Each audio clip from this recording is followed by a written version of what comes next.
Hello guys, welcome, happy Sunday, and guys welcome back to Le Mans Ultimate here on our channel today with a setup guide for the Cadillac V-Series R LMDh car around Sebring. I've read a couple of reports that the standard setup of the Cadillac shall not be too easy to drive, as well as you guys asking for me to do a setup or a setup guide for this machine. So first, I want to check on the rumors regarding the Cadillac setup. That is the basic setup. I don't think it should be an issue, but we are going to find out, and I will also show you how you guys can set up your lobby for the best testing experience as possible when you're coming towards building the setup. Leclerc Sainz and Todd Kno, thank you so much for joining. Welcome everyone. So, race weekend. We're gonna put it at Sebring. We're gonna pick the red one, just because we want. I advise to always turn off the AI, because they might just be in your way. And then it's very important, first you set up the weather. I would put clear, everything the same, so that the outer conditions do not change during the run. On the session itself, go with whatever you like. I would now put it to 2 p.m. in the day. Starting practice grip, put that to heavy. You will find that condition in most of the time in the races. And real road scale, put it to static, so that your real road you're driving doesn't change a single thing. So any improvement that's coming in your lap time is either from your driving or from the setup. And last but not least, I'm gonna put this practice session up for an hour and 30, as I do not want to exceed the driving too much. Maybe hour and 35, so that we have a couple of minutes more. Okay, and flag rules full without DQ, so at least you can get yourself the lap times invalidated, time scale normal, everything else is just fine. That are the settings that we want to have for the setup guide. And then we load into the game, see how this goes. Leclerc Sainz, no, I mean, of course, R Factor 2 is in it and more development is in it as well, but I would like to restrain from just calling this game R Factor 2.5. It is a standalone game with a couple of new features, couple of updates, and that's what we appreciate. So, onto the setup, straight away we go. It is default setup. I can just load it again, default setup. I'm gonna put 85 or 90 liters to begin with. That is all as it is. Gear ratio long, we leave that as well. We're gonna take out the car on the medium. I am going to put maximum brake pedal force. Whether that will bite me or not, I don't know. But we take that for the moment. Jules Feniger, thank you so much for your subscription on the YouTube channel. Welcome to the stream. We'll leave the suspension as it is for the moment as well. Dampers as well. Just quickly having a look into it. Rear wing P5. That should be alright. So generally speaking, the car is already set up for a little bit of understeer. So let's check out how it drives then. And remember the cold tires in the beginning. In fact, for this car, force feedback seems to be a little low. So I'm going to ramp that up real quick. Controls, force feedback. Car specific FFB mode is higher though. Let's put it to 40 for the moment. GR4N4T4, thank you very much for your subscription on the YouTube channel and welcome. I mean, of course, in cold tire conditions, the setup or the force feedback doesn't feel too strong. So very important around Sebring is get these tires up to temperature in order to be able to push the car.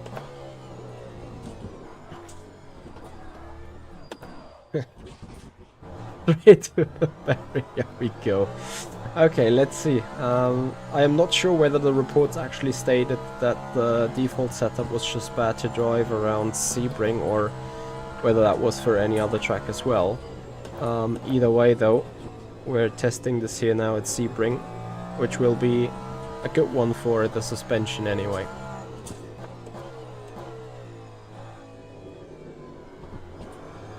Hey Florian, weiß ich noch nicht. Heute auf jeden Fall nicht.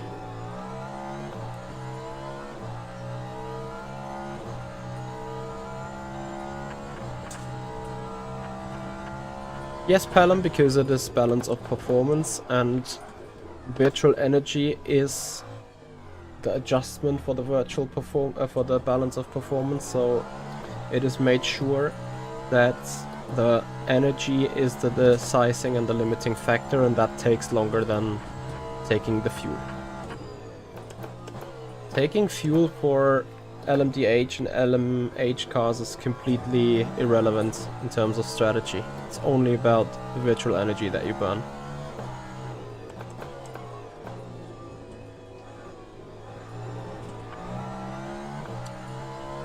Hawkey Holmes, Carlton Small, Simon the Sorcerer, and Palom, thank you so much. It is like a minimum pit time, so to say, yeah, you can perceive it like that, I assume.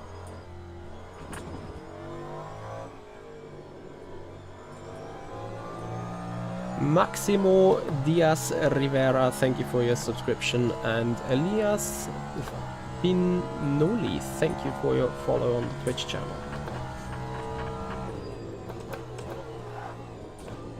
Okay, so first thing is probably kind of engine braking thing, but I'm gonna move brake bias a tad to the front.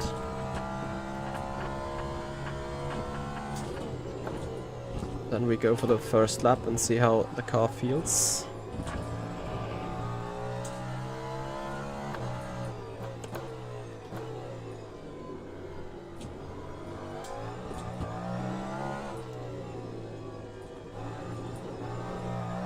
Yeah, Sebring is indeed extremely bumpy.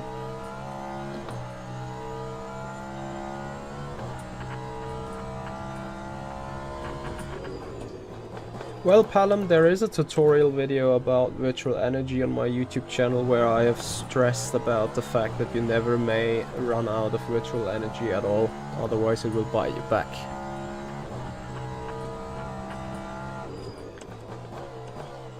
So give me a couple of laps on this setup in order to get used to the track, get used to the car. Also to heat up these tires properly, because I think part of the setup issue that everyone is reporting on is tire temperature. We're now on the medium, they need 97 degrees. Core temperature indicates just 70 in average.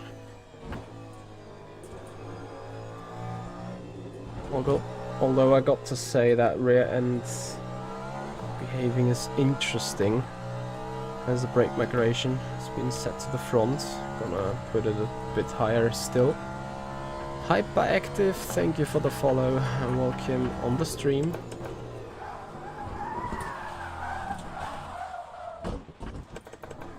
Okay. Note, in R Factor 2 you would have been able to drift like this around sunset and make it best time overall. P Moolah, thank you for the follow. Welcome. So in hindsight though, left hand side temperatures are up to temperature. Okay. So brake bias even further to the front. Aha, finally we understeer.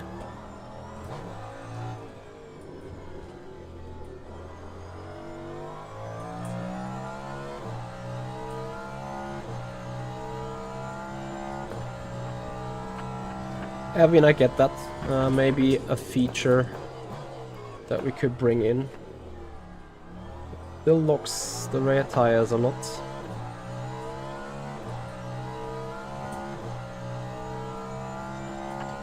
No, Simon. Always maximum regen. as it is part of the entire braking system and brake performance of each car.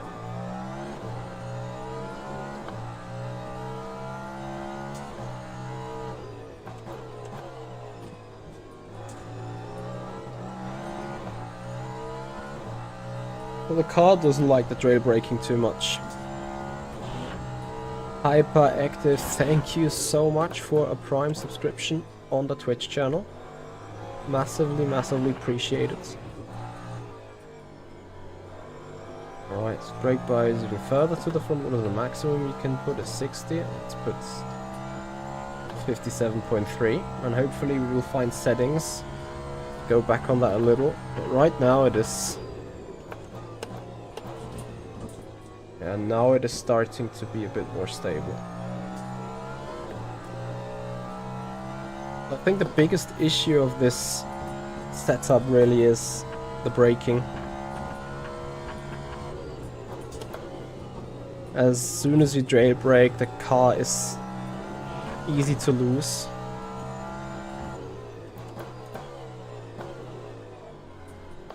And then trail braking in lower speeds though is a pure luck up on the front, it seems. Here also, maybe notes worth noting is I have put up the brake pressure to 100%. Remember what I said about it might bite back on me? That may exactly happening here. Excuse me.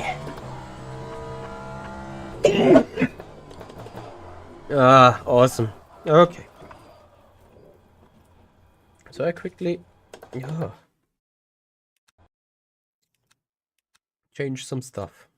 And we start with taking away the brake pressure again a bit. And by putting the bias not as much onto the front. Also, brake duct blanking on the rear is quite high. This is the reason because this car got the regeneration motor on the back. Bear with me.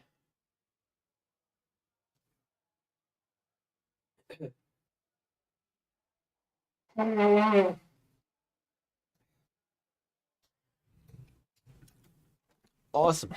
We love sneezing while being live.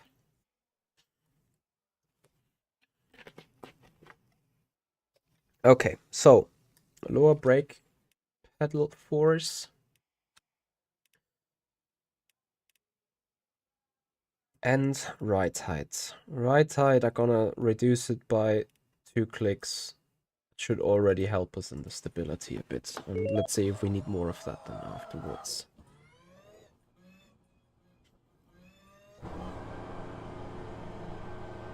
Thank you for the Gesundheit.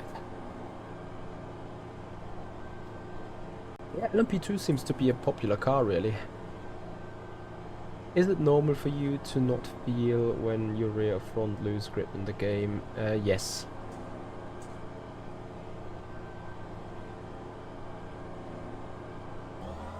Compared to ACC, I can't feel anything, and I'm not sure if it's because... especially in the hypercars, the front end of the car is extremely loose, yeah. And extremely weak on the force feedback. But you could certainly be able to tell whether your car is going into a slide or not.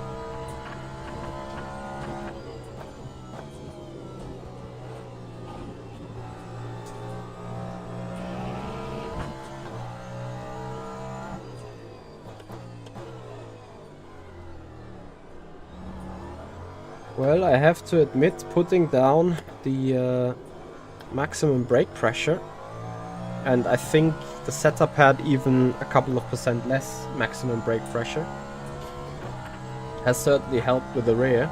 Just initially when going out of pit road, yes, the braking zones currently are a little longer. Right now I can still blame the cold tires at 51 degrees.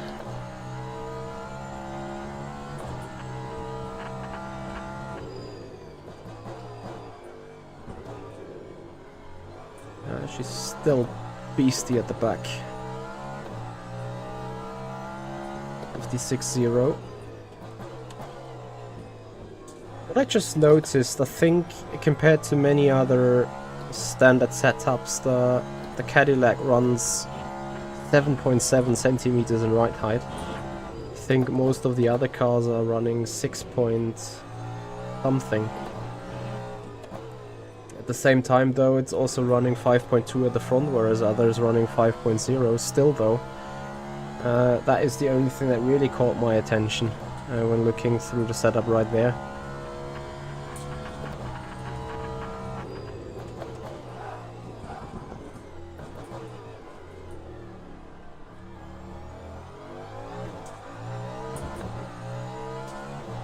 Oh yes. Give that invalidated lap to me.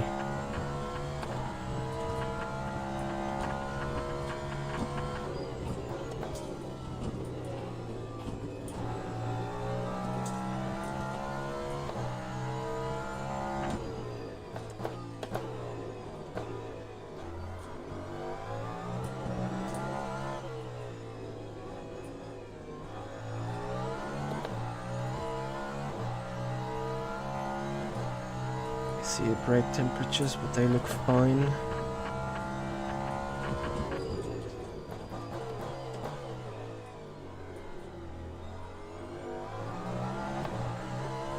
So wanna burn less energy for sure, otherwise we're gonna run empty at some point.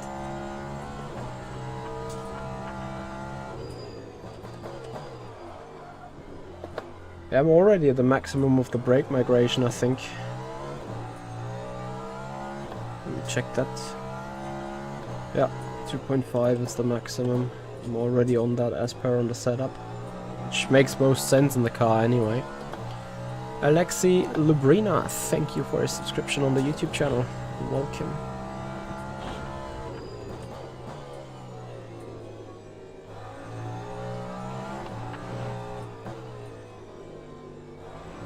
I think it's just me needing to get used to this.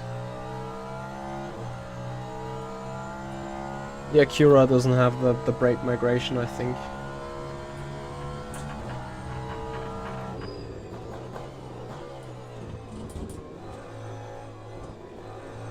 Yeah, guys, and while we go on our next fast lap, I would like to say thank you to all of you and appreciate your support, guys. Yesterday night we've hit 9,000 subscribers on the YouTube channel, and it has been a so crazy week with everyone here on Le Mans Ultimate. But I really appreciate your support, and I'm super grateful for hitting that milestone.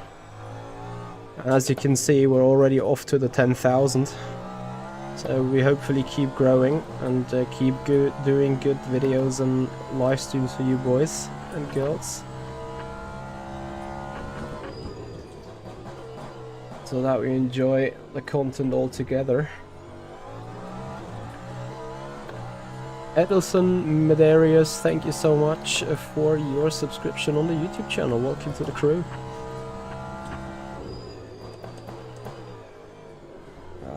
She is nervous on the back.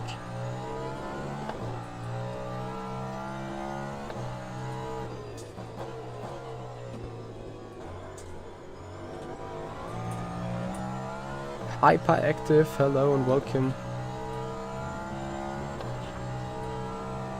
Yeah, you're welcome. For me personally, it's important that this game is enjoyable to everyone and will be a success. Hence, I'm ready to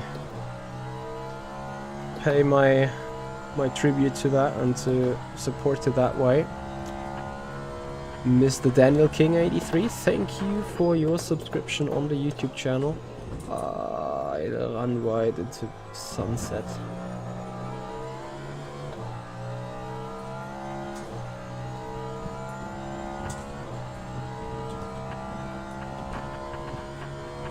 Yeah, that sucks.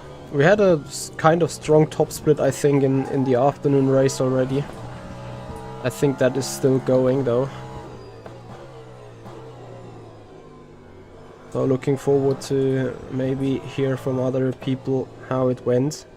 I'm particularly interested if people in the top split have like double stinted their tires on the hypercars, or whether they went single stinting on them. That is something I haven't tested yet. Hesque, no, actually Hexque. Thank you so much. Or is it Hesk SQ? Either way, thank you for your follow and welcome to the stream. So I may put myself out on thin ice here, but in all fairness, I consider this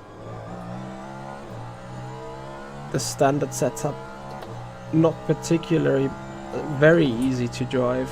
I would agree with it, but many people have described it being undrivable, and I would like to disagree with that. Like, yeah, you can argue whether the brake bias is set correctly, but I think a couple of clicks on the brake bias is nothing that a driver should not be able to do in order to make a car a little bit more drivable. You know, if the car was just like all over the place because of the suspension being completely rigged, then I'd get it. But if you overcome the issue with the brakes and turn in the car, push it, I think it's fine. In fact, it is probably one of, if not the only hypercar that when you start pushing it out of a corner, it doesn't have that rear end swing. Like when you apply the throttle, I think this car is a lot more stable in general on the back. Edrulio, thank you for your follow on Twitch. Welcome to the setup guide. But I think it can be improved even further, though. That is for sure. It is a default setup where you'll be somewhat able to drive the car. But there can be made improvements to it, and I think I'm gonna start trying to lower the ride height, because I think it is a ride height thing that is also causing the brake. Remember, the center of gravity is pushed all the way to the front when being on the brakes, and then with the rear end being high up, having a high rake, I think that just adds to the instability of the car on the braking. So maybe that way you can get more braking performance out of the car. With the rear wings, yeah, rear wing is set on P5, which I think is fine for Sebring. Texas, I am sadly not sure if we even can find out. Well, you can find out who is in your split, and you would need to know like how far down the order they are on the list. But I hope this is a feature that they bring into the UI at some point. Okay, let's focus for a good lap. Yeah, okay, forget it. Ow. So 48.5, we take that as a beginner. Go into the setup. So, and I think this is the only thing I will do for right now is put the ride height to 6.5. I will increase the spring rate of the third suspension though by 2 clicks to keep that ride height more static, and I will add 3 clicks of spring rate at the front, because I felt the car was bottoming out and I heard the scratching, and I hope I can get rid of that for the back straight. Maybe that way also the car goes better over the bumps. Let's see.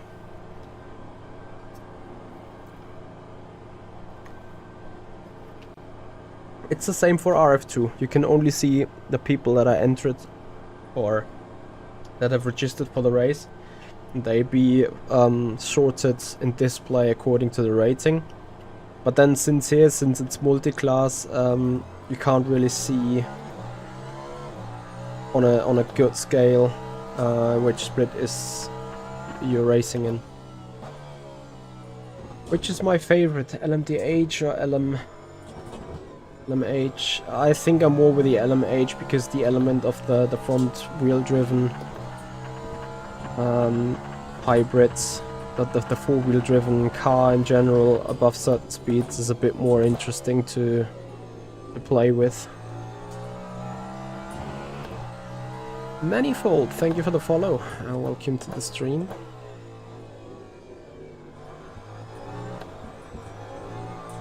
And you guys see, despite the changes, the car is still rotating well enough through the turns, I believe. Of course, we need to wait and see a couple of laps in.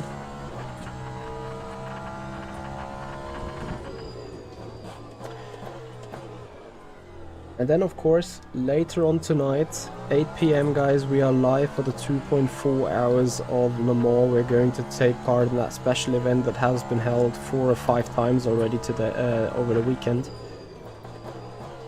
And tonight I'm trying to do my race there as well. Looking forward, and hopefully not having too much of an issue with servers of the game itself. I sadly saw that Marbix, this game, has closed down right before the race went, which was a shame to see.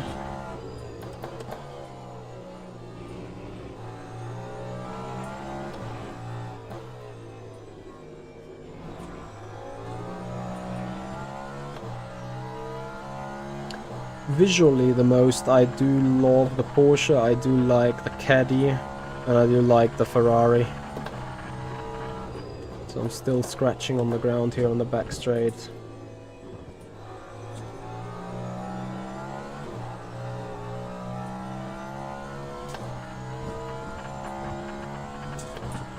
Also here on the main straight.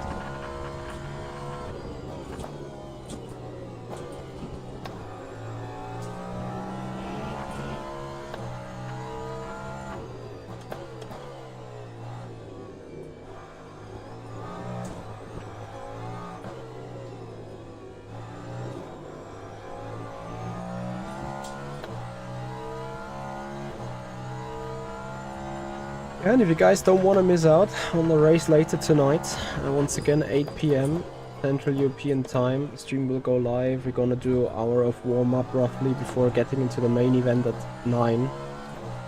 Please become a subscriber on the YouTube channel, follow us on Twitch, and receive notifications when we go live.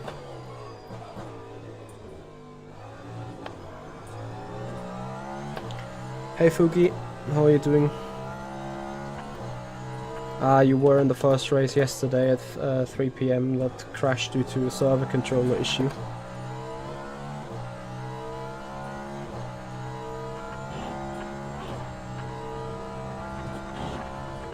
You couldn't refuel. Oh. Ow. I couldn't refuel. I tried 3 times. More on another laps and nothing.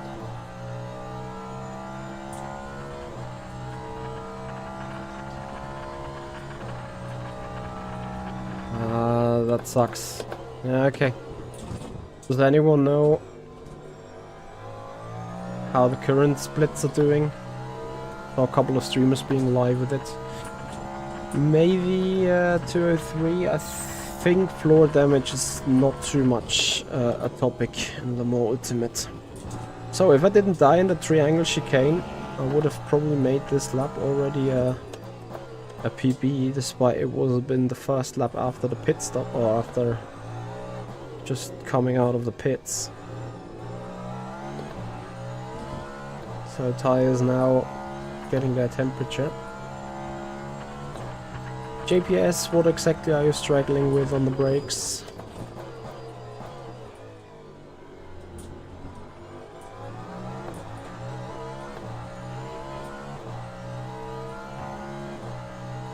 I love the game. I love driving these hypercars so much.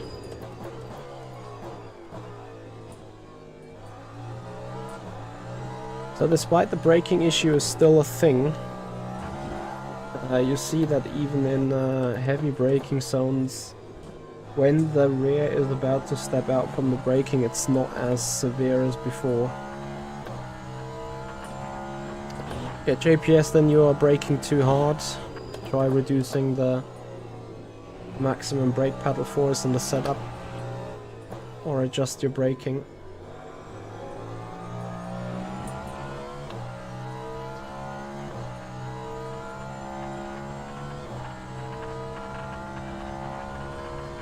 So the bottoming is more of a thing though, which means, as I haven't touched the front, the bottoming comes from the rear, so that is likely the reason why the rear right tide has been set so high.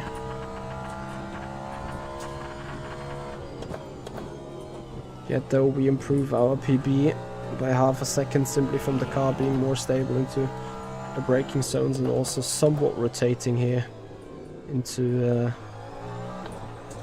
these areas, but as we've just mentioned, we may need to readjust that rear right height.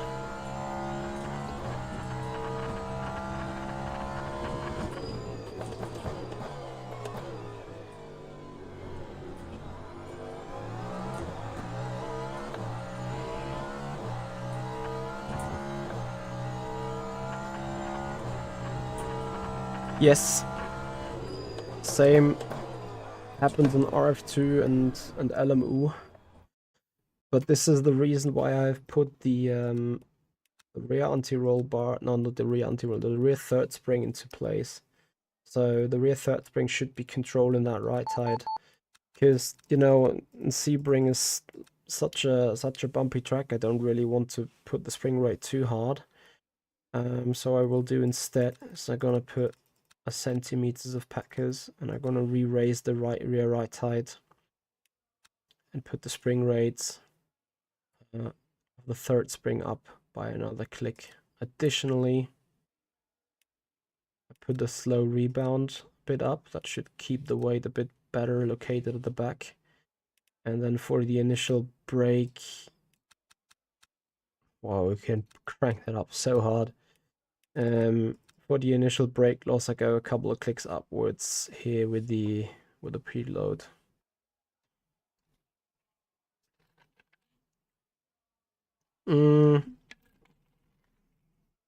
I think so.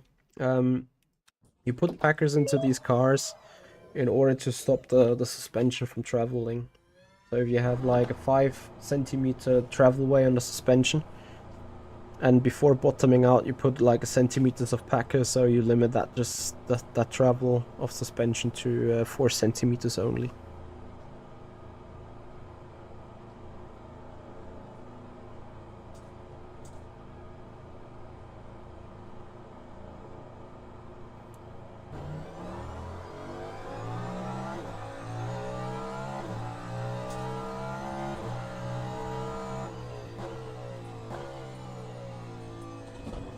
The rear toe makes indeed a difference in this game on the back, especially accelerating out of a turn. A positive rear toe helps with grip and stability. Tadonic95, thank you for the follow on Twitch. Welcome to the stream.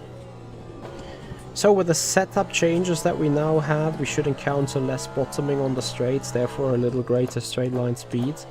Additionally, with that higher rear end again, we should also have increased corner performance in especially high-speed turns, because the rear end is now also made stiff, but there is a lot of positive rake, and that rake will not only help us in high-speed turns but also in low-speed turns, rotating the car as the center of gravity moves a bit forward. Zetic Yang, thank you for your subscription on the YouTube channel. Welcome to the stream. Especially in this corner we had troubles keeping the line and not going over that piece of grass that we just went over now because of not enough steering input. Especially that issue out of turn 11 through 12 into 13, that should be gone now. We should also have a bit improved turning and rotation around this place here.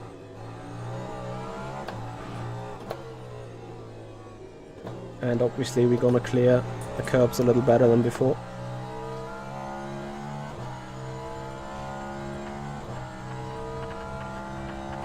LMH cars seem to have their regenerator and their EMAP deploy on the front axis, and I think LMDh cars got them at the back, which means that you drive LMH cars with a very neutral brake balance and LMDh cars with a very much forward brake balance.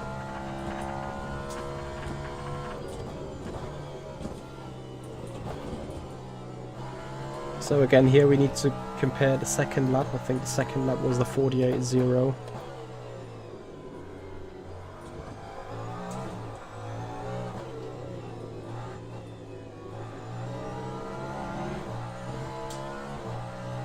There is a small regeneration difference for the power, so LMDh cars regenerate 170 kilowatts. LMH cars regenerate 200.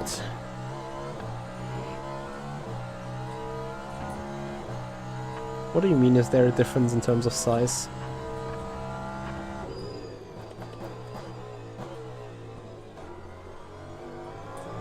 Let's see if the understeer is actually gone here. Yep. In fact, the car rotates a little better.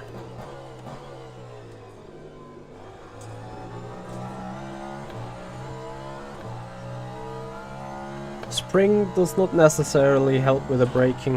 It has a lot to do with a combination of things. Especially a braking issue is mostly, if you can't fix it with brake bias and brake pressure, you need to somehow make sure or to limit symptoms as much as possible. Toyota, thank you for your subscription on the YouTube channel, welcome.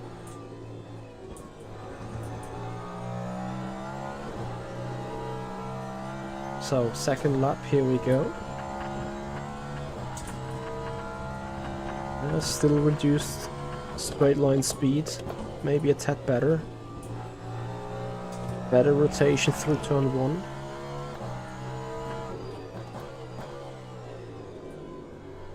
At least small mistake here. Yeah, but also a bit better rotation through 3, 4, 5. At least delta is the same. See how it develops.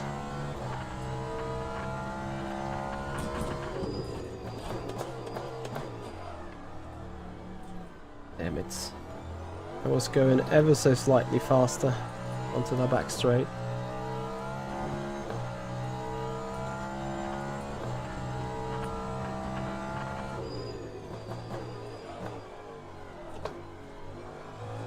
Locking up the front. Interesting.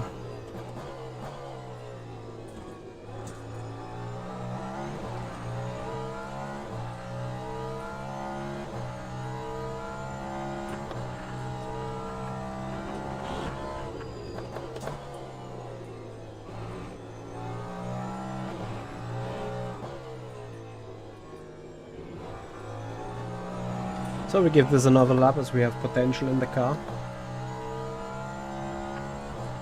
We got a good hour left here on the session.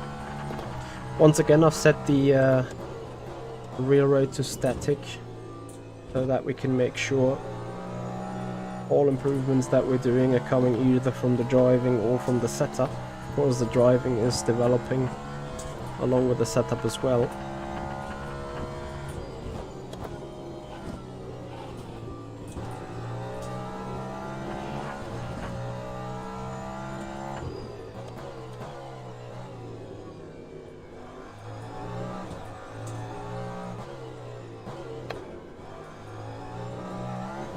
If I could stop doing driver errors, this would be so great.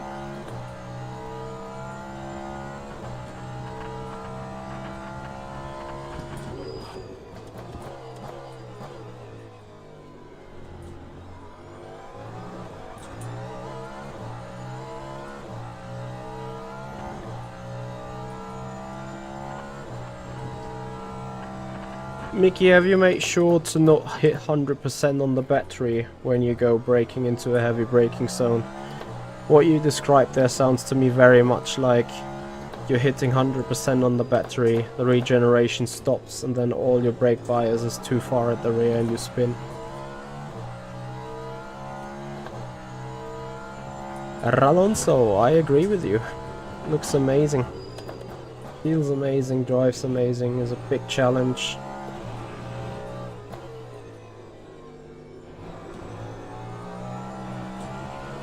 So the setup, once finished, will be sent to my engineer partners at improveyourlaptime.com, and then later on you guys will be able to buy the setup once it's finished and once it passed quality control.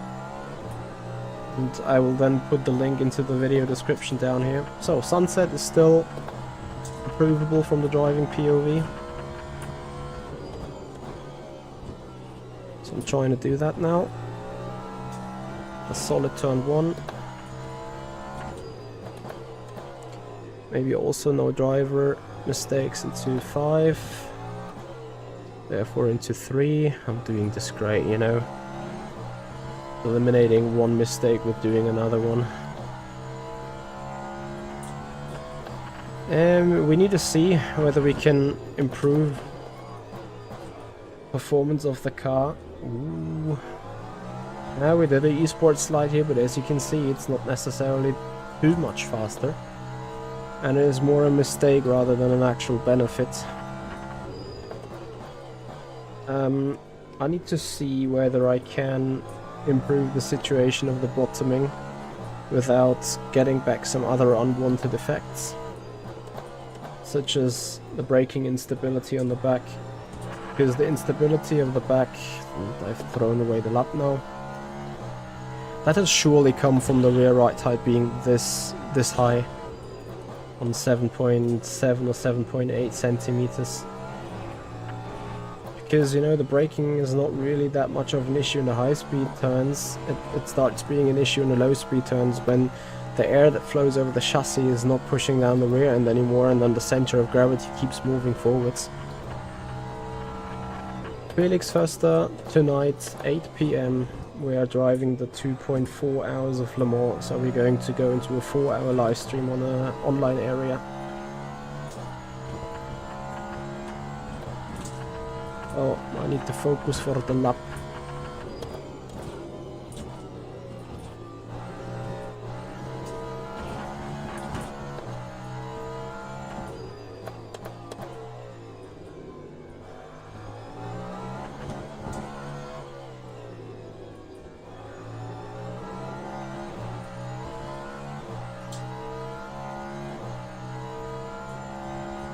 Pete Simracer, thank you so much. Yep.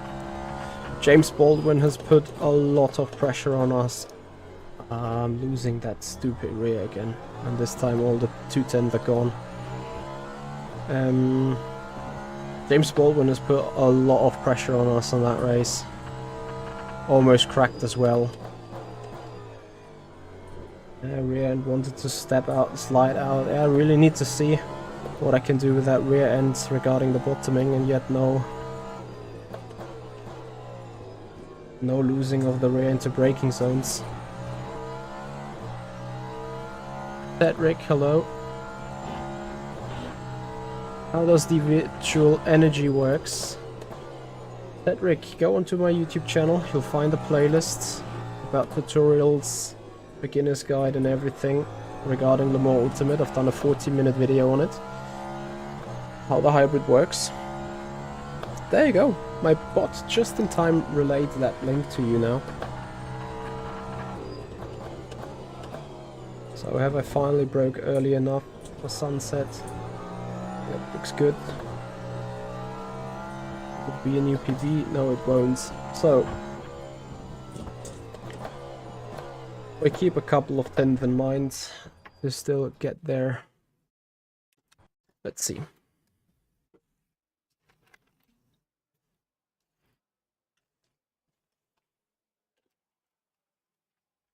Either real Y KB. I think Dan Suzuki has put a couple of tutorials out, as in how to get SimHub to work. Right. The preload has also helped us on the braking. I don't feel I have too much understeer on the coast setting here. So I've too much understeer into the turn. In fact, the rear end would need a little bit more stability, if anything. So I'm gonna keep the coast where it is. Power, did I really suffer from exit oversteer? Not really, if anything, understeer even. So what we're really going to do then is on the suspension side, packers seemingly have helped, but I want to see what happens if we put the spring rates 2 clicks stiffer and the right height to 7.0. Now the car could become over-rotating again. I just want to make sure that this isn't the case. Could give it a click more rear wing as well. What's the maximum here anyway? 12. Let's stay at 5 for the moment. See what happens. Maybe that rear spring now helps us with the bottoming and grants us more straight line speed as well. Silvio, hello. SimHub is working with the new update. Le Mans Ultimate is integrated. Oh yes, true. I completely forgot about that. I think SimHub got updated a day after, even straight away. My bad.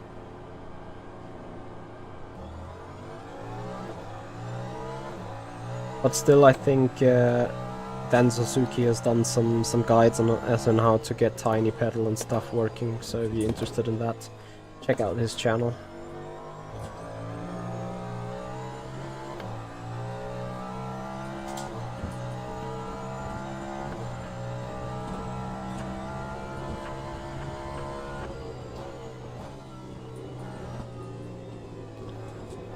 Lutex07, thank you for the follow. Appreciate your support. Welcome to the stream. Yeah guys, and if you appreciate the setup guide here, if you appreciate the information about cars and the hybrids that we have to share, then please give the video a like, subscribe us on the YouTube channel, follow us on Twitch, and tune in later on tonight, 8 PM. We will go live again with the 2.4 hours of Le Mans. And I'm a bit nervous towards that race because it happened to a couple of people that the game just closed after a longer period.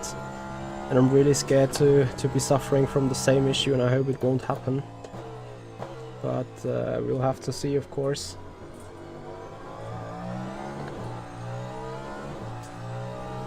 So, the rear end is more stiff now. Let's see on the back straights how we hear the scratching and bottoming out.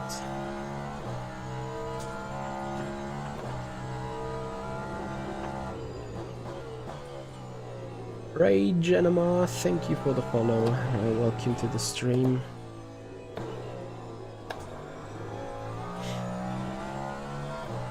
So Blacky21, thank you for the follow. Welcome to the stream.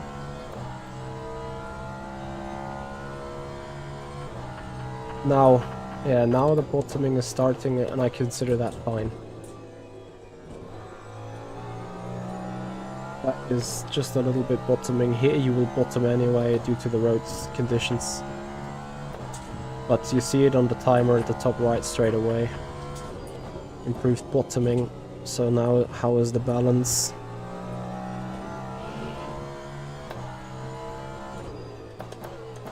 I'm a bit scared of these braking zones.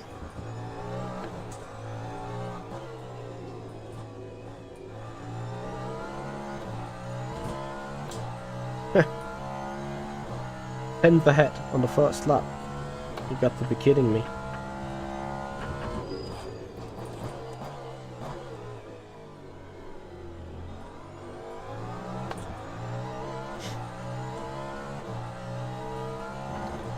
Alonso, thank you so much, appreciate it.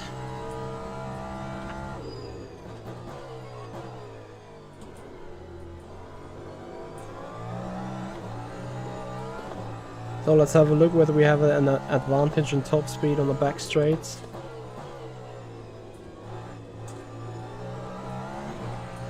We should have a huge advantage with that setting now on the rotation through the final sector.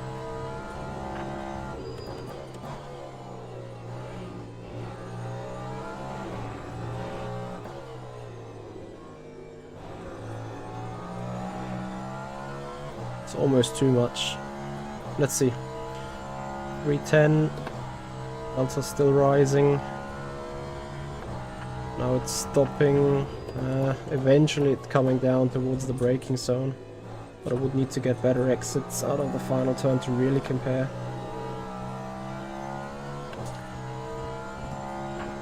Nico Kodu 72, thank you for the follow and welcome to the stream.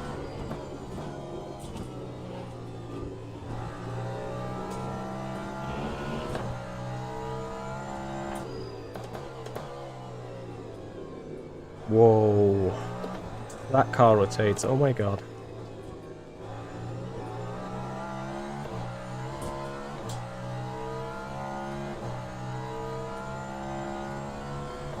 Johnny Zombie, thank you for the follow. Welcome to the stream. Yeah, don't spin and slide it. Esport slide, slower than before. Slower than a clean hairpin lap. This is an awesome tire model. Can't stress that enough. How great this new tire model is.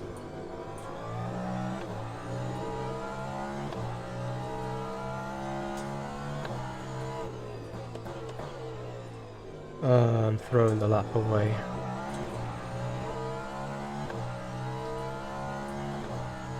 Yeah, that's Sebring for you right there. Put a foot wrong on one of these bumps and you won't make it again.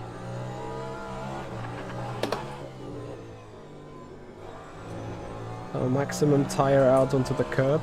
So, identical performance out of the final turn. Let's see whether we can see improved straight line speeds despite bottoming. Nope, not really. Which would mean, despite the bottoming gone, the scratching before wasn't slowing us down too much. Steezy, thank you for the follow. Welcome to the stream. Which in hindsight means I quickly gonna stop this here. Which in hindsight means, in order to improve the straight line speed and also the rear stability, like we had a great rotation of the car, but you've seen, especially out of the through the triangle chicane, the rear end was a bit loose. So we are clicking the spring rate down again by 1, and at the same time I'm gonna put the right height back by 2 clicks. Yes, we should get a little bit more grounding again, but as we've just seen, it didn't really affect the straight line speed, but just the cornering. I expect with this setting we should now have enhanced cornering still, enhanced stability through that right, left, right, and still good straight line speed. Like actually feeding, thank you for the follow. Easy, I absolutely recommend driving this game if you're deep into good physics. So, on the toe in, I can give it 2 more clicks. That way exits should be more enhanced as well.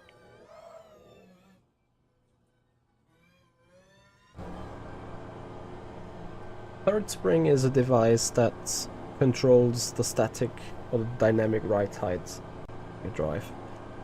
You know, right height is always dynamic. The faster you go, the more the cars pinch down to the road, and the third spring element is controlling that up and down movement when being pushed on the straights by the airflow.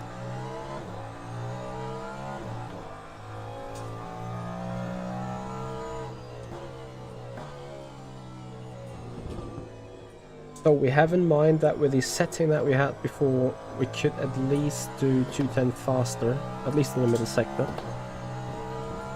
And I'm very much interested to see whether we can now maybe still be 1.5, if not 210 faster in the middle sector, but maybe also keep that through the final sector. Because as you've seen, this right, left, right has become a little bit of a balance issue.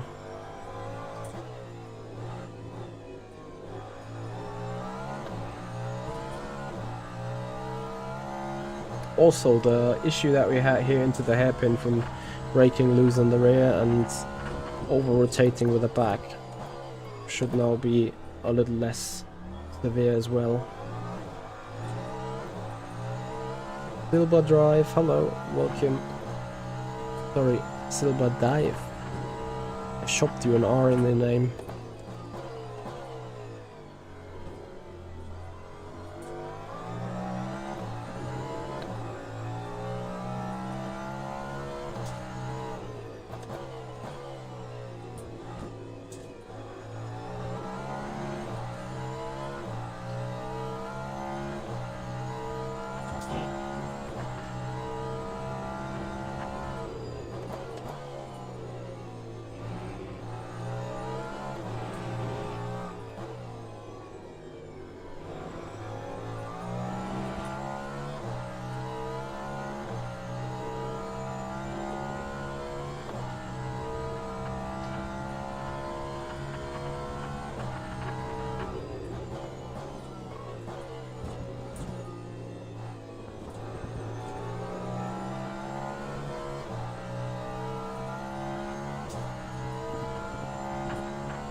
Need to still brake earlier.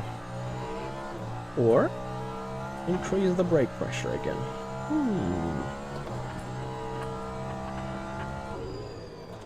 Because especially the initial braking, I'm losing out performance. Initial braking could deal with a lot more brake pressure for sure.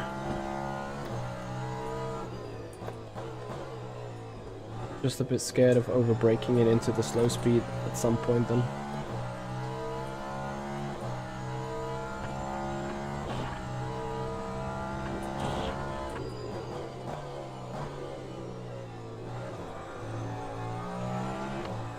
No, I mean third spring. There is a third spring element on any advanced car. Formula 1, hypercars, what else? I think even the DTM car on R Factor 2 has a third spring.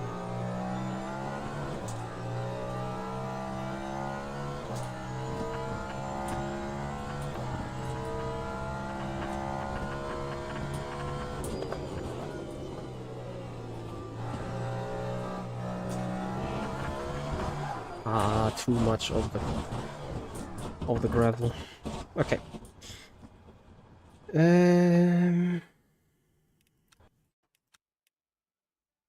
I quickly leave this to you because I need to go for a quick pee break, but here is the third spring element that you can see. So where I want to go. Let's try 90% of brake pressure and keep the rest as it is. Because I really feel I can make use of more brake pressure, especially in the beginning stages of the braking. May need to be more careful with the rear into the hairpins, but generally speaking, it would work fairly well.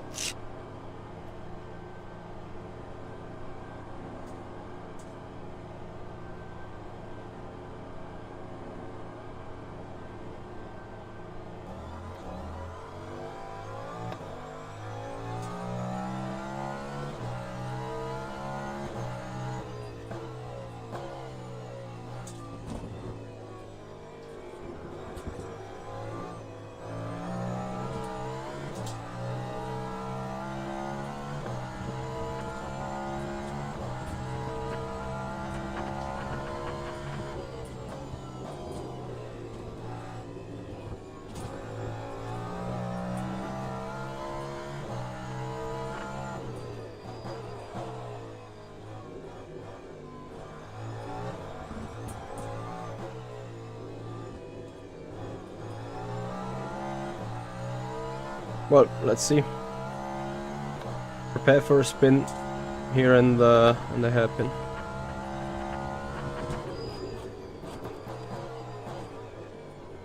Rear end wants to step out, but finally, at least with the same braking point, I'm making the corner, right? Rocky Mountain, hello and welcome. Thank you for joining us.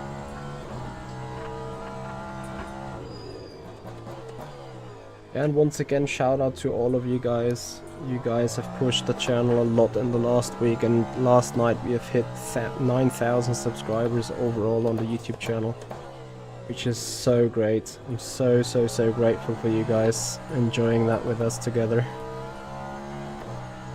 Really appreciate it.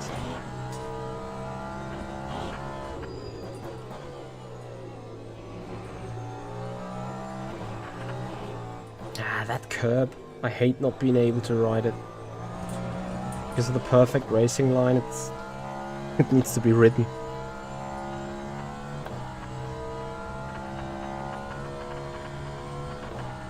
Oh, a little bit of bumpiness going on, but not too much. Here comes the first timed lap.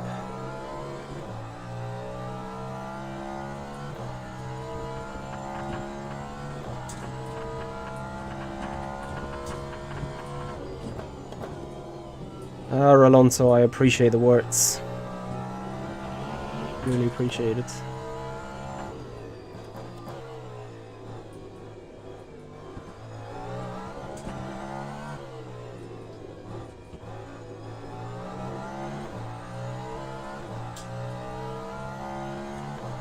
So let's check. Hairpin, don't die. Brake hard. Beautiful.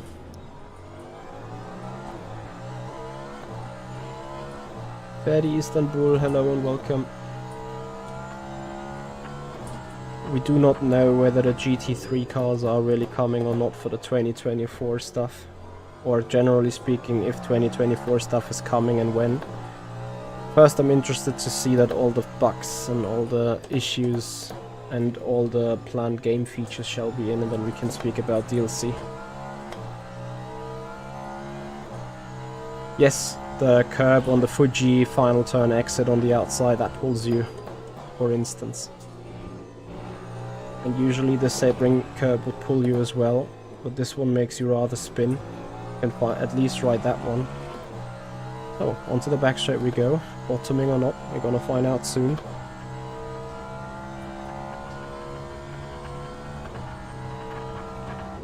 Perfect.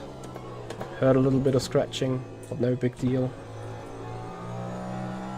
Awesome balance through final turn. And even on the very first lap, we improved by a 1/10.5. Kyle W, thank you for your subscription on the YouTube channel. Much appreciated. So, we should be able to improve this.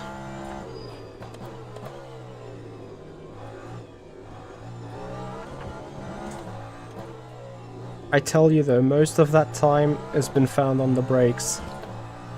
Because we're finally able to brake that 5 to 10 meters later, maximizing the brake performance and the car's ability in the beginning of the braking zone, and yet I'm happily still easing off the brakes early enough into the low speed area where the car is a lot more vulnerable.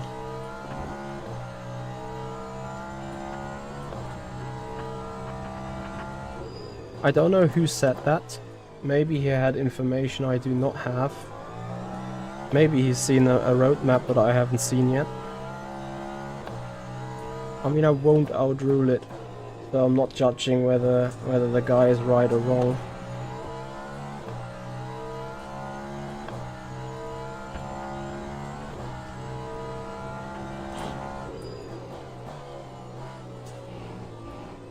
I'm apparently already pretty happy about the balance of this car. Like, it's turning, it's rotating. Maybe it's a tad over-rotating. Generally speaking, it does what I want it to do.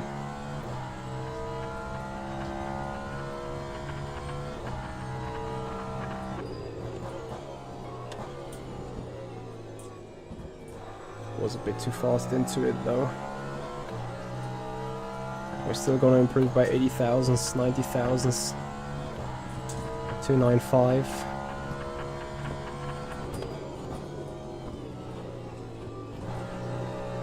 Still doing a bad driving job into turn 1. Ah, and I looked up. So, I have a couple of...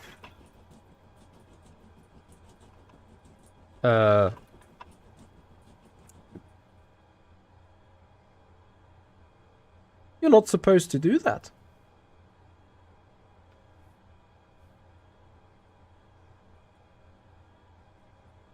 Mm-hmm. That is a weird one. With a bug report? Do we consider that a bug? Coco Sloan, I do like the FFB in this game. It is not as detailed as it is in RF2, but I don't think it's bad per se.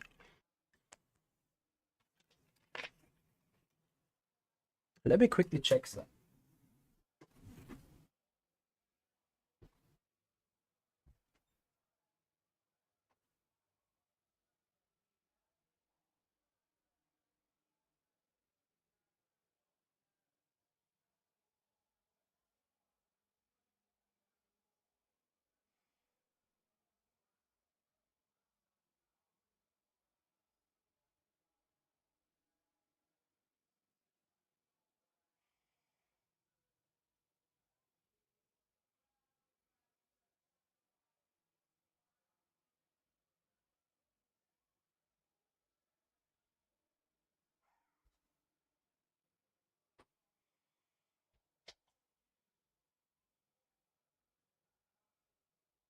I can't really see. I'm gonna note it down with 33 minutes in the session left. Some odd things happened there on the FFB. Alright. More on the setup. I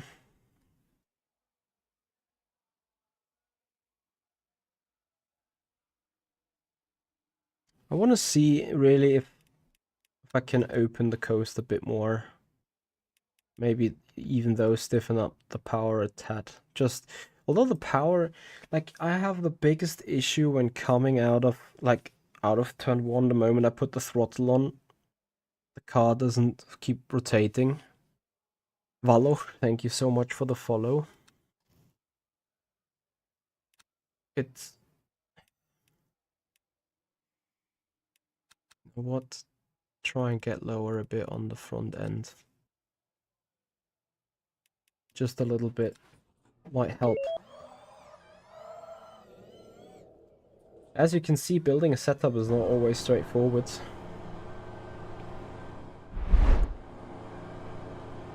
Doppler.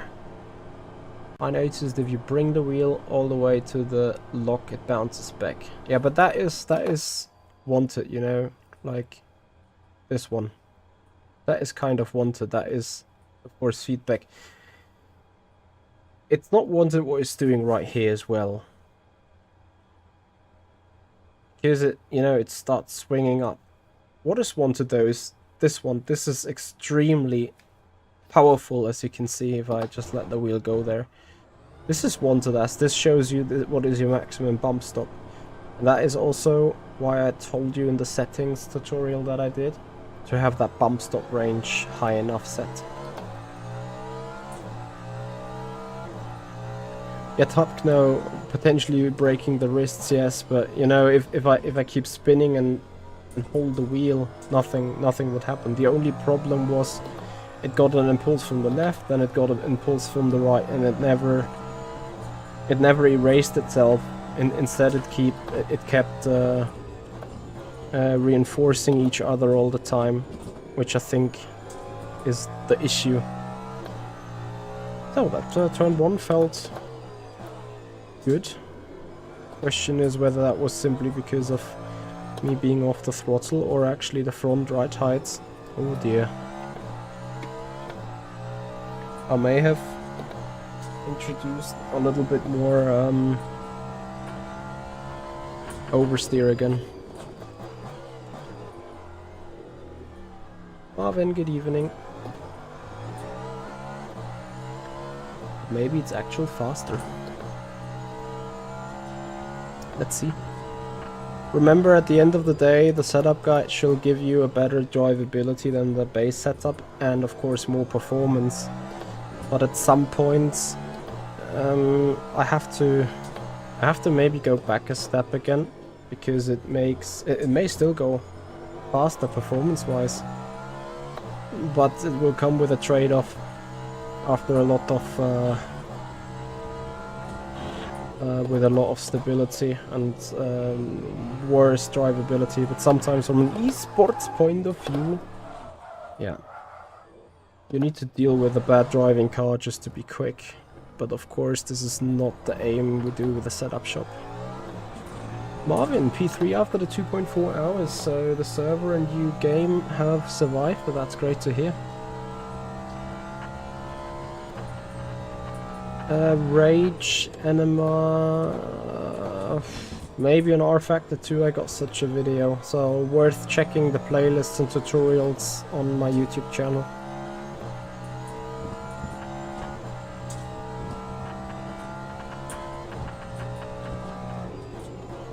Yes, so Doppler, I can quickly, because it's the first lap anyway, quickly for you, to save your wrists, make sure in the force feedback calibration you got this bump stop degrees set to 10, set to 30 at least, maybe even 40. Marvin, what kind of car did you race for the 2.4 hours? When are you gonna set up car for Spa, Monza, preferably Peugeot, Toyota?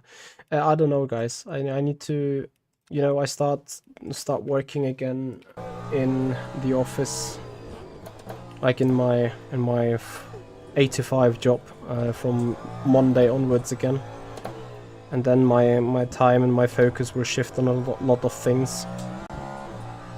So that will come slowly but surely at some point.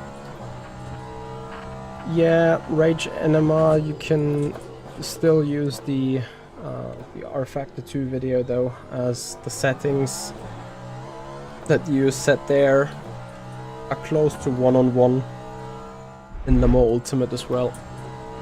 Alex Cat, thank you so much for raiding us with a party of 5. Appreciate it. You were P2 with a Peugeot. Did you double stint the tires? Did you triple stint them? Or did you single stint them? And which compound?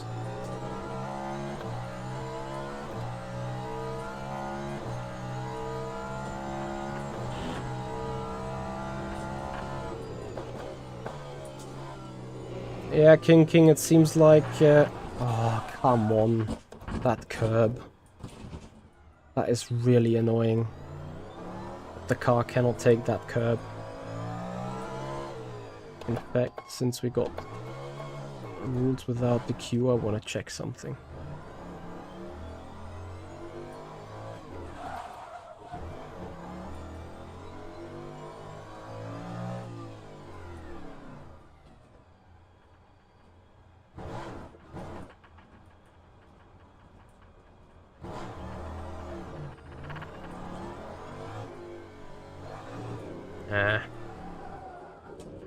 Yeah, this is a proper Tony Hawk's writing thing here. Yeah. I'm okay with that, but I'm not okay with this. Here I'm losing connection to the ground and I'm grinding quite hard over it.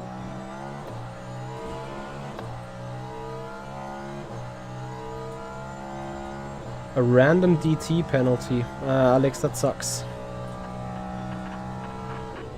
2 times medium, 2 times soft. You destroyed the tires. Did you know what other people were doing in the hypercars? Whether they were also single stinting or double stinting rather?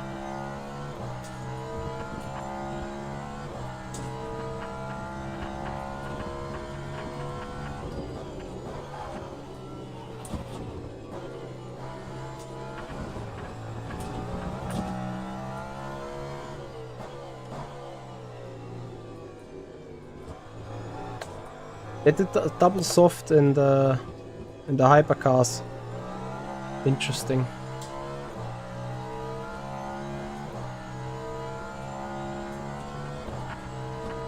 Which bit were you in, do you know? Hey Robin. That's interesting. Obviously I don't want to like really do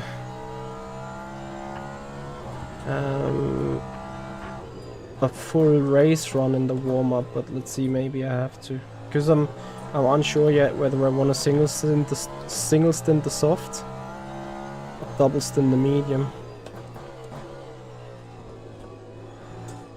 Ah, you were in the 49. Ah, you were in the 499. Okay. Was double soft. Was too low splits. Yeah, I need to check how long it takes to change tires on the... Oh. Man. That freaking curb.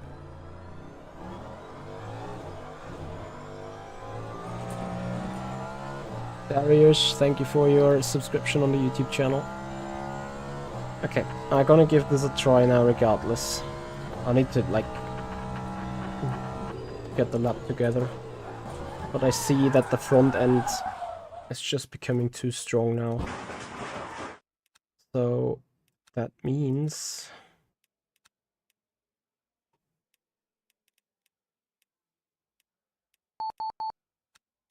can put the right height another click down in the back. I'm gonna give the front anti-roll bar a click. See if that helps.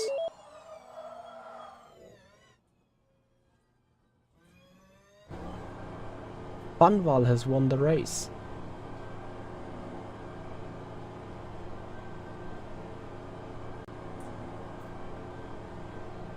Who drove it? Can't be. Banval is a really bad hypercar in the game as well.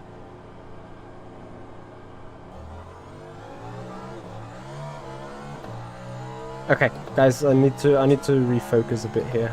Like I've been too bad on what I did now the last 2 attempts. My job is to show you how to go quicker around this and improve the setup. So instead of making the front end weaker again, I've decided to try and strengthen the potential of the rear end.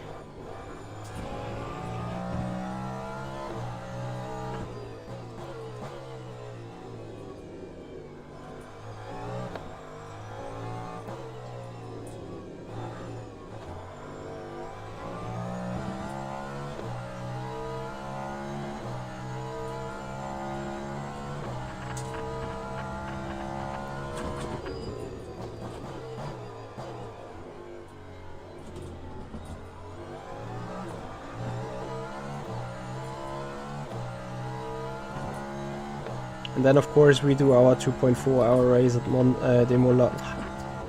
The same freaking thing yesterday already, the 2.4 hour race at Le Mans. At 8 PM.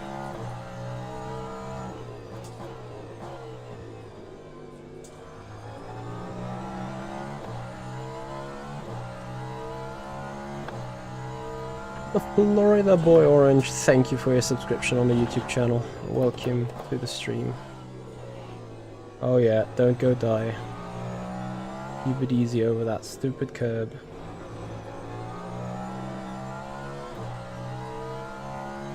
Seems like the Caddy to me is still a car that you could rotate a lot over the rear.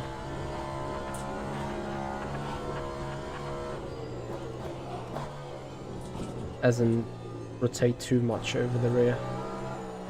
Like this, many other hypercars you simply die. In a Toyota, the moment you need to oversteer like this and keep it on the throttle, you're dead. TC on this car feels alright to me, it's just that the brakes does not. Okay, I give it a couple more clicks. Front brake bias.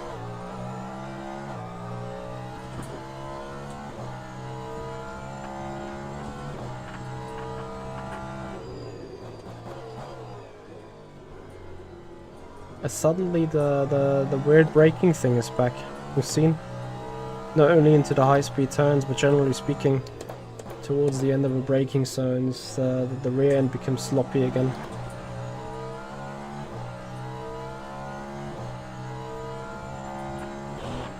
Good stuff, Aaron. At least 1 frame per second more. I still recommend you turn down those graphic settings for better racing.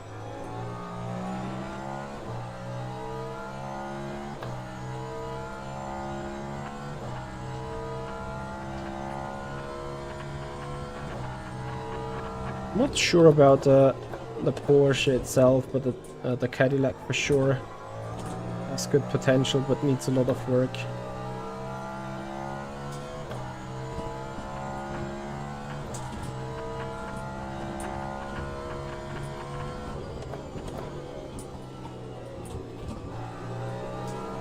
Yes, keep the rotation. Awesome.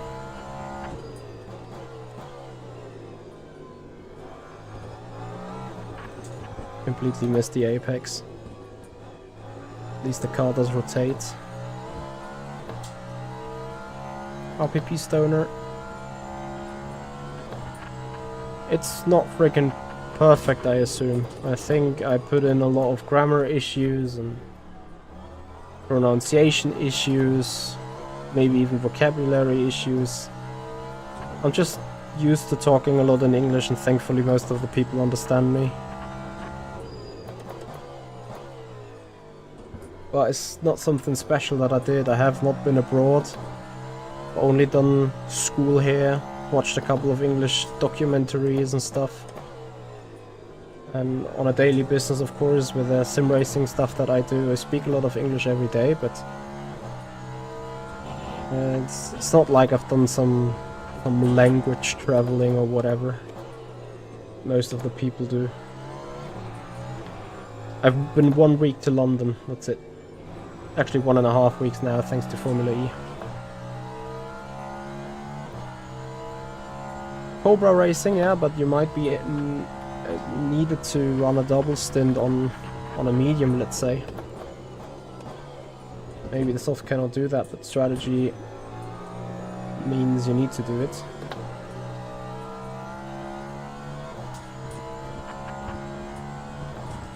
I think those native English speakers they are speaking English very well. What they are not doing very well is the BBC English without any accent. That might be the thing. I keep locking up the... Okay. No touchy of this stupid curve.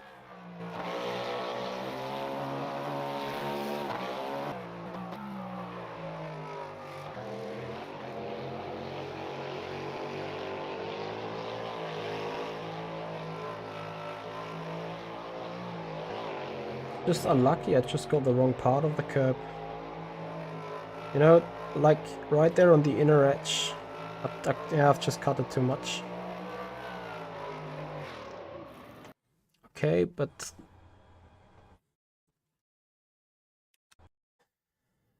Alistair, good job, man. Good job.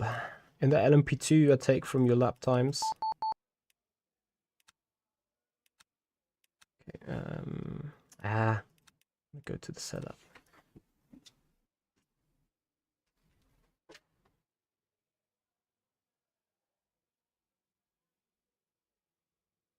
Nice. Just gotta open shoe.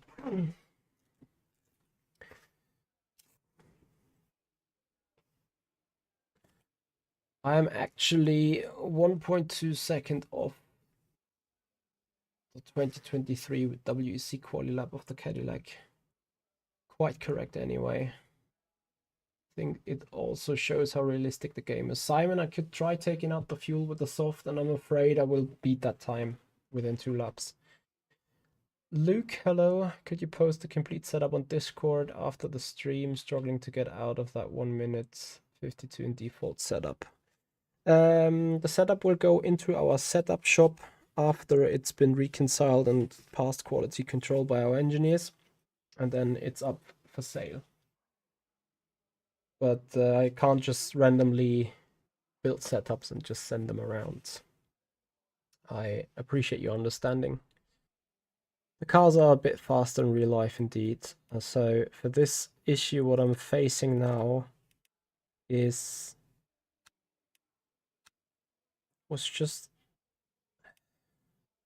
not really facing an issue. If anything, get me 2 clicks done, brake bias, or click down on the brake bias and a little less braking force. I'm gonna quickly now try to be that 47.2 with the race fuel conditions, 90 liters. And after that, I'm gonna give it one quali run to see. But what you're saying, Simon, is quali run was 46.0 of the number 2 caddy.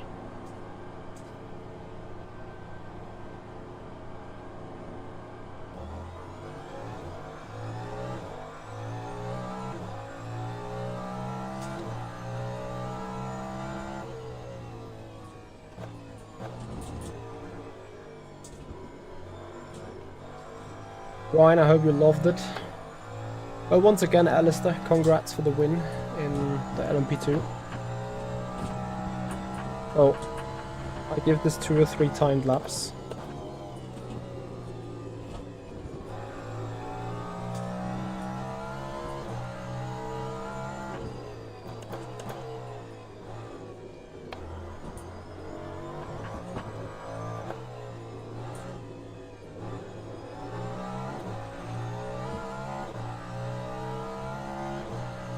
And then I hope you guys join us back at 8 PM Central European Time with a Ferrari 499P at Le Mans for the 2.4 hour race that you guys have just done. I'm about to do it tonight, late night. Yeah, I'm glad to hear that you love this, Alistair.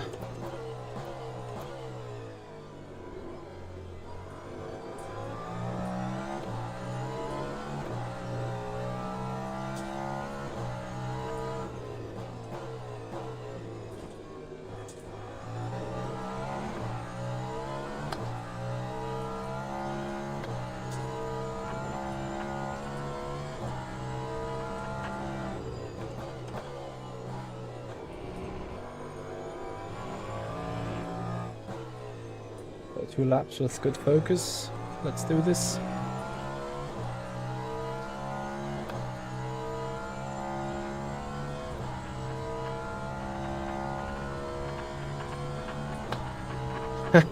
In iRacing they can do low 40s. Yeah, that's certainly not gonna happen here.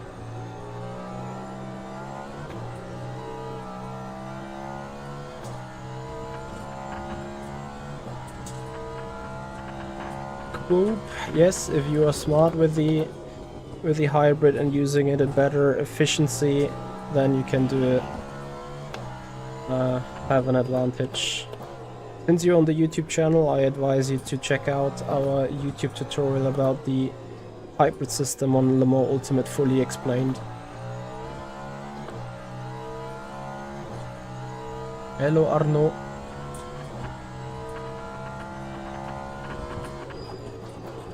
Yeah, for the G920, make sure in the control settings to have all the assists for wheel belts.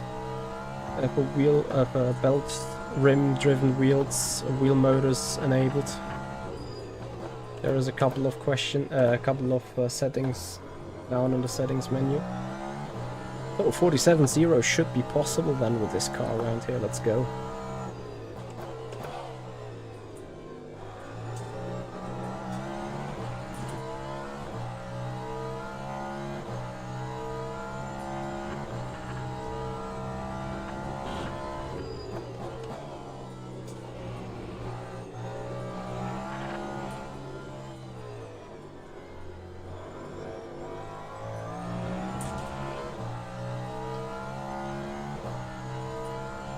Awesome to hear, Alistair, that the triples are working.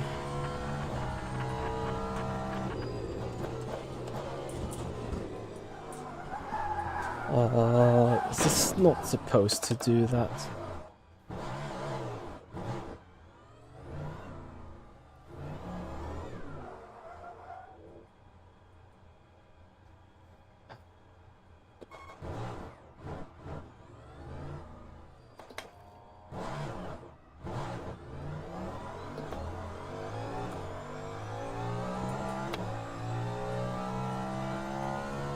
We're gonna lose 10th into turn 1 anyway.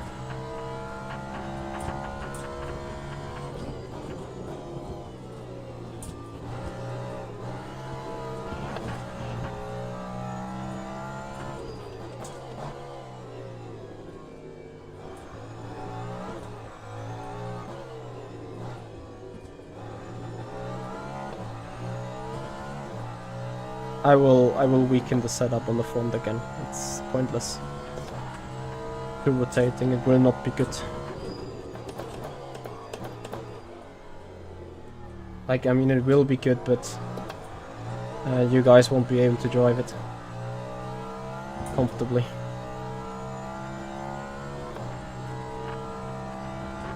Thinker, no.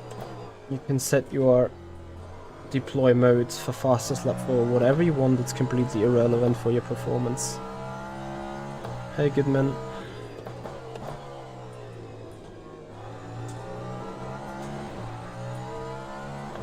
KDK, thank you for your follow on Twitch. Welcome.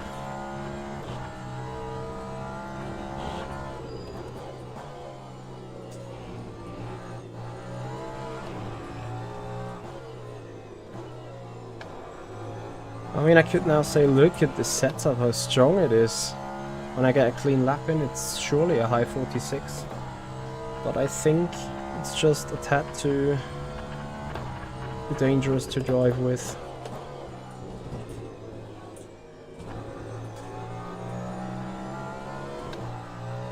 Because this car is heating up the rear left.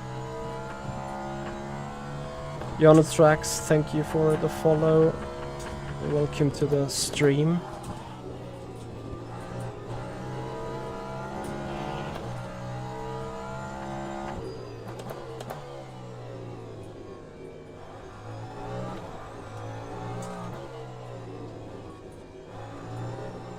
I missed the apex.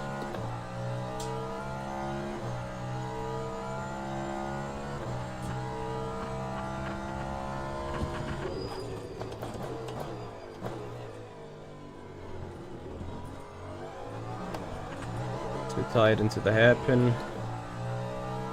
More driving's mistake still, but you see the car is just like it's rotating and it's fine in that regard, but I think it's just a bit over the edge in the rear.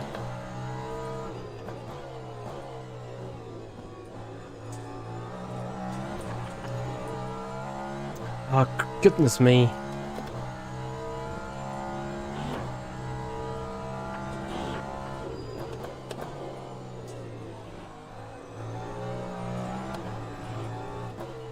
Yeah, car doesn't like the rear. Okay, I'll leave it here. It's not optimal yet. I need to go back with a couple of settings, which is first this click, and that might already do it. And then since we said we are testing or showcasing the quali run for how real the car is, that's what I quickly gonna do. 10 laps, soft tires would give us 2 laps with 10 liters.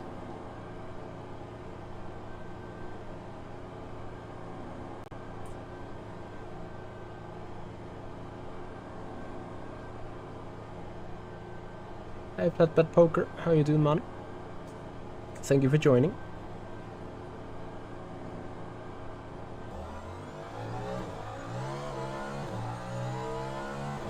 Oh, let's see what that soft can do. And how the balance is now in low fuel. I have, once again, I've taken one click more front right height again. The lower the front right height at the front, the more the aerodynamical grip and the mechanical grip you should get at the front. And it seems that you need to run this a little bit higher. That will sacrifice performance, especially in the final turn and here in turn 1. But on any other part of the racetrack, it seems to me that the rear end otherwise is just going to be all over the place.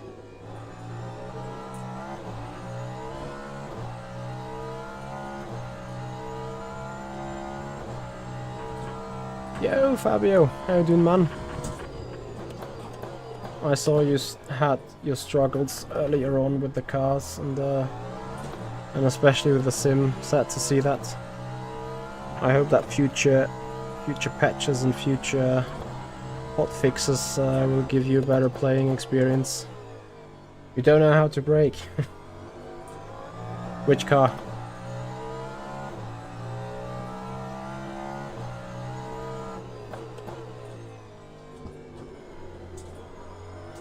Yes, Victor, the pit lane is in a different spot here. Lyeth, thank you for the follow. LMPs and GTPs, both cars have extremely aggressive brakes. You really need to be all on it. You need to have a really good setup to not start locking up with them, or a really good feel in the left foot, which, if I'm allowed to say that as an F123 driver, is hard to get that done straight out of the box. For the Caddy here, yes, I changed it, but for many other cars, well, if you're coming from stock setup, which is usually 53 point something, then with all LMH cars I go towards 51.0-ish.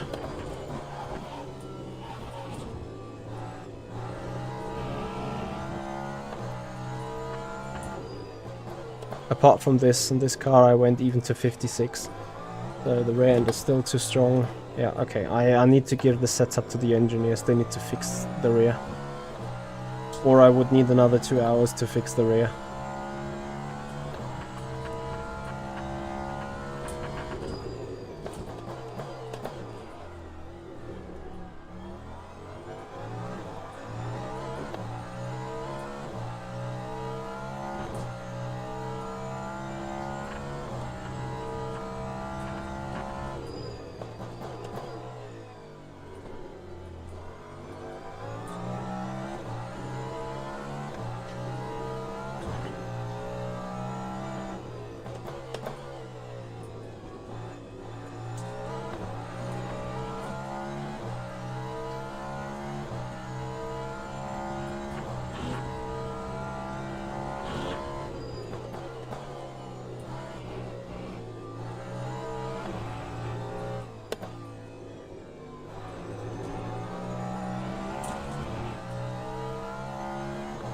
So, one more lap.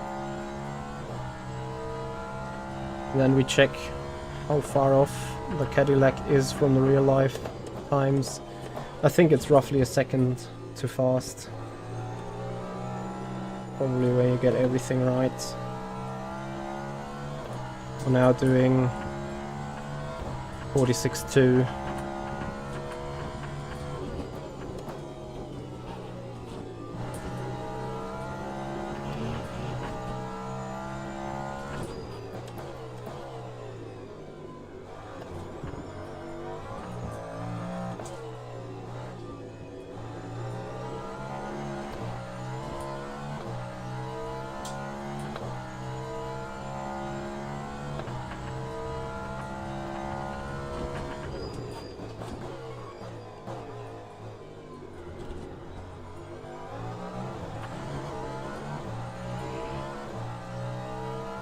Naughty Toger, thank you for the follow and welcome.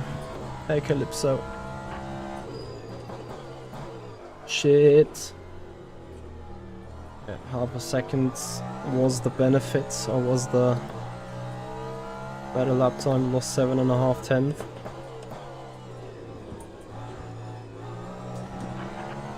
Awesome, just did another mistake. So now we can finally say we lost more than a full second.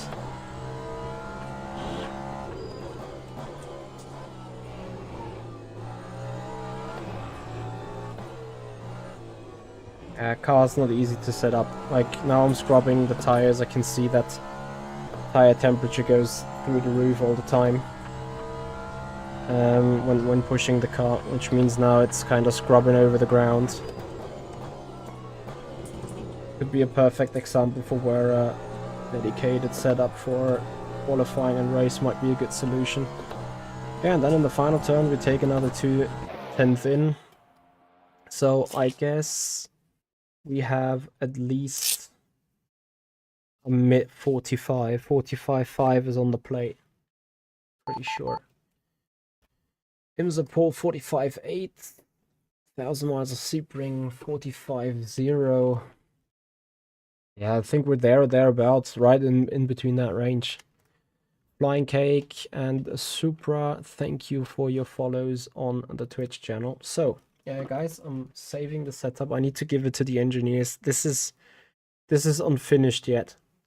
I know this is called a setup guide, and we had two plans today. We wanted to show that the standard setup is fine. It is kinda fine, not 100% fine, but good enough in order to consider it being drivable. Remember, we just need to move forward the brake bias a little bit, and then the issues of the rear should be more or less done, or should be more or less fixed, and then it is it is what a default setup is supposed to be: drivable and okay to being driven. Lemuria, I love the game. You just bought it and you love it, coming from ACC and iRacing. That's awesome to hear. Then you guys should also buy R Factor 2, because the physics engine below Le Mans Ultimate is the same than on R Factor 2. Victor, you mean that you can move the camera further forwards than just 100 values? Yeah, don't worry, I will do so. Right, so this is the reason why I sometimes not always go through every setting again in detail. It might just end up that after a 2-hour building process, I'm just not done with the setup. Of course, you guys now got a hint and a hinter. But the final product that goes to our shop later, www.improveyourlaptime.com, that might vary from this one, especially since this could be too esport-esque at the moment. If you want to take part in tonight's race, though, the 2.4 hours of Le Mans, you'll find LMP2 setup there. You should find a Toyota setup there. I'm not sure if it's there. You need to check whether it got uploaded. And you should find a Ferrari 499p hypercar setup there.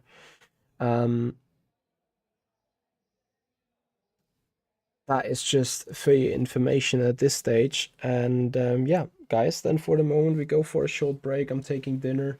We will be back live in 1.5 hours with the 2.4 hours of Le Mans. Here live, hopefully for a full race, hopefully for a good run. And I hope that you have enjoyed the setup guide, the setup work, and the informative stream today. Tatkno, awesome to hear that you love the GTE setup. We really wanted to tackle the drivability of these cars, as the baseline setup that was used for Fuji had severe issues according to our understanding. Super Anime Extreme, thank you so much. Yeah, it is a Formula Pro Elite, and I really love the steering wheel indeed. Cube, yes, there will be Fuji GTE setups for the endurance race tomorrow. I think a couple of them got already updated or uploaded. We need to see. Here you guys get the link.